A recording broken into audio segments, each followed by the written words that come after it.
ನಮಸ್ಕಾರ ಮಲೆನಾಡು, ಹೇಗಿದ್ದೀರಾ? ಸಿಂಪ್ಲಿ ಮಲೆನಾಡು ಟಿವಿಗೆ ಸ್ವಾಗತ. ನೋಡಿ, ಏನು ಊಟ ಅಲ್ವಾ? ಇದಕ್ಕಿಂತ ಸ್ವರ್ಗ ಎಲ್ಲಿದೆ ಹೇಳಿ? ಈ ಥರ ಒಂದು ಊಟ ಸಿಗಬೇಕು ಅಂದರೆ ಸಾಧ್ಯನೇ ಇಲ್ಲ. ಬೇರೆಯವ್ರಿಗೆ ಆ ರುಚಿನೇ ಗೊತ್ತಿರಲ್ಲ. ಈ ಒಂದು ಆಟ ಯಾರು ಆಡಿಲ್ಲ ಮಲೆನಾಡಲ್ಲಿ, ಅವ್ರಿಗೆ ಕೆಸಿನ ಸಾರಿನ ರುಚಿ ಗೊತ್ತಿಲ್ಲ ಅಂತಲೇ ಅರ್ಥ. ನೋಡಿ, ನಾವೆಲ್ಲರೂ ಆಡಿದ್ದೀವಿ. ಅದನ್ನೆಷ್ಟು ನೀಟಾಗಿ ಕ್ಲೀನ್ ಮಾಡುವಾಗಲೂ ಆಟ ಆಡಿದ್ದೀವಿ. ಈ ಥರ ಅಲ್ವಾ? ಎಲ್ಲ ನೀಟಾಗಿ ಒರೆಸ್ಕೋಬೇಕು. ಕಿತ್ಕೊಂಡು ಬಂದಮೇಲೆ ಒಂದು ಪಾತ್ರೆಗೆ ಹಾಕ್ಕೊಂಡು ಚೆನ್ನಾಗಿ ತೊಳ್ಕೋಬೇಕು. ಯಾಕಂದರೆ ಎಲ್ಲೆಲ್ಲಿರುತ್ತೋ. ಆದರೆ ನಮ್ಮ ಮಾವ ಒಳ್ಳೆ ಜಾಗದಲ್ಲಿ ಕಿತ್ಕೊಂಡ್ಬರ್ತಾರೆ.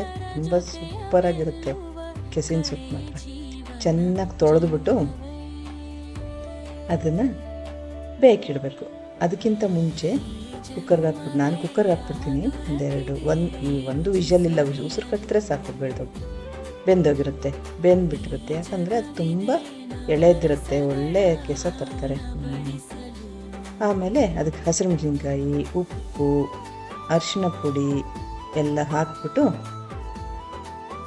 ಅರಿಶಿನ ಪುಡಿ ಬೇಕೇ ಬೇಕು. ಯಾಕಂದರೆ ಅದೆಲ್ಲ ಏನೇನೇನೋ ಇರುತ್ತೆ, ಮೊಟ್ಟೆನೂ ಇಟ್ಟಿರ್ಬೋದು.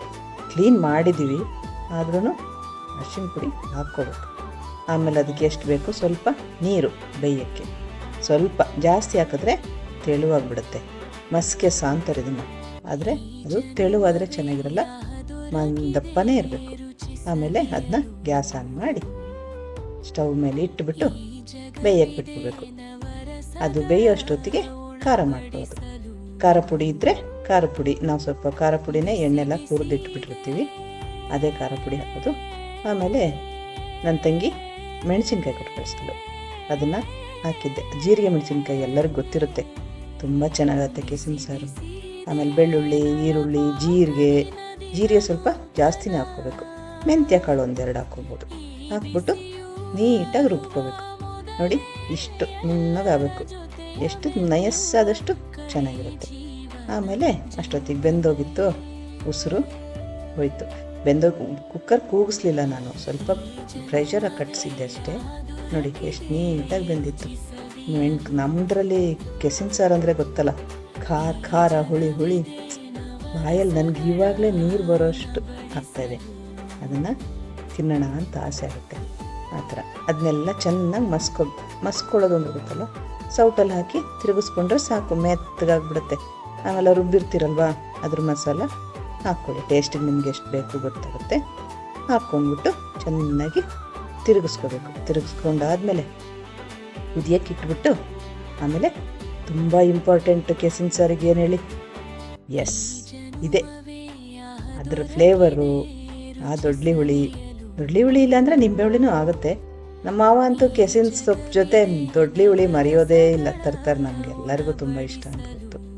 ಹಂಗಾಗಿ ಆಮೇಲೆ ಚೆನ್ನಾಗಿ ಹುಳಿ ಹಿಂಡ್ಕೊಂಡ್ಬಿಟ್ಟು, ಆ ಸಾರು ಚೆನ್ನಾಗಿ ಕುದ್ದಾದ್ಮೇಲೆ ಹುಳಿ ಹಾಕ್ಕೋತೀನಿ. ಉಪ್ಪು ಎಲ್ಲ ಹಾಕಿ ಲಾಸ್ಟಿಗೆ ಹುಳಿ ಹಾಕ್ಕೊಂಡ್ಬಿಟ್ರೆ ಆ ರುಚಿ ಚೆನ್ನಾಗಿರುತ್ತಲ್ವ?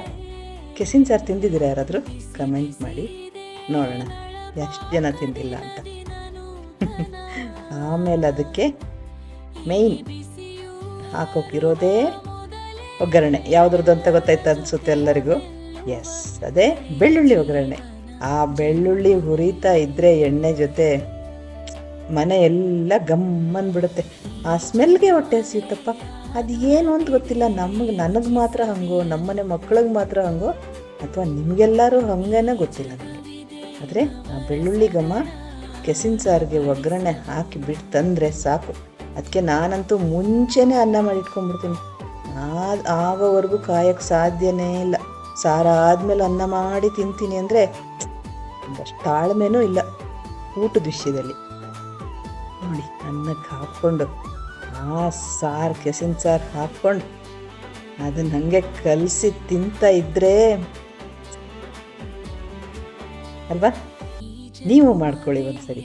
ನನಗೂ ತುಂಬ ಆಸೆ ಆಗಿಬಿಟ್ಟಿದೆ, ಊಟ ಮಾಡಿ ಬರ್ತೀನಿ. Thank you.